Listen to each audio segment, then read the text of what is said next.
من طرق تربية طفلك اللي مفروض تمشي معاه فيه طريقة ترغيب قبل طريقة ترهيب، وطريق الموعظة قبل طريقة تأنيب.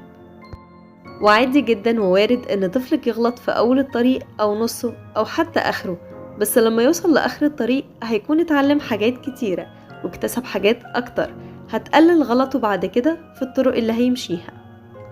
ولو مش من الطبيعي ان طفلك يغلط ويكرر الغلط ده، هيكون ساعتها ايه الفرق بينك وبينه؟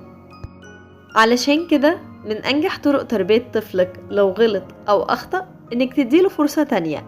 بس يا ترى الطفل هيستفاد ايه لما اديله فرصة تانية؟ هيستفاد انه هيفهم ساعتها الغلط اللي عمله واللي وقع فيه، وساعتها يعترف بيه، وهديله فرصة انه يفكر ازاي هيصحح الغلط اللي عمله، وساعتها هيوصل لحل المشكلة. وبالتالي هيبدأ في تطبيق الحل اللي هو لقاه، وهيبدأ يستنى النتيجة اللي هتكون أفضل بإذن الله.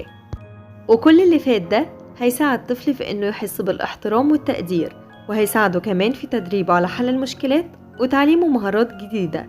كمان طفلنا هيتشجع الاعتراف بوجود مشكلة بدل منه بيكابر طول الوقت ومش معترف بأي خطأ بيعمله، فبنضطر إننا نعاقبه ونضربه. وعرفوا طفلكم صح علشان تعرفوا تتعاملوا معاه صح.